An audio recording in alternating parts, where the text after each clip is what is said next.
Thế cả chứ có một tổ nu văng về tu cả nghe Putin à? Hay Putin cả mo chuan paisa in tingkat tin cha Asken về gì à? Nó mà rút ngay đâu mi? ate lo mai Putin skeneng malu ngai lo Ni khát đàn nào xịt tí xịt. ni khadana Putin ni khadana chil tin mo cả hi ni khadana chuan paisa sken ziami Sken gì?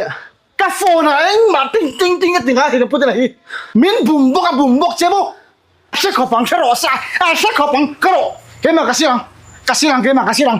isilang ngay rồi cái mà cái Putin cái rồi cái mà cái silang phải khó bằng thì hiện to rồi cái đó sẽ căn lâu trắng à Putin cho mà tôi chung hiện sẽ khó bằng căn trắng này nó không thấy rõ sẽ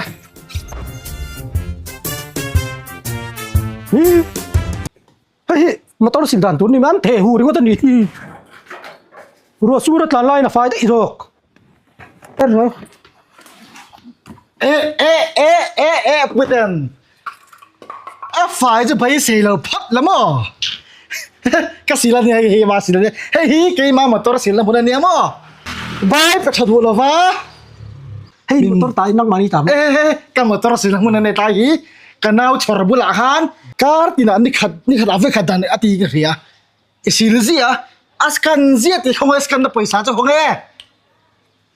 cái पैसा rút ngay lâu cái gì bây giờ rút ngay lâu Putin thì ngay lâu Kan pu te bula lut jet. kan pu chu khi mà cái này không nghe iskan giết ya em cái tiếng thôi soi ra Putin cái đó đi mình tắt cái nào ăn thọc à motor pakai này xấu thì cái Sa ni moi motor sin tu pa ha. xin lỗi đó xin phép hết rồi xin tọa số thì xin tọa số Kalai at không tọa xin là ai em mà nó còn tao xin mà có thể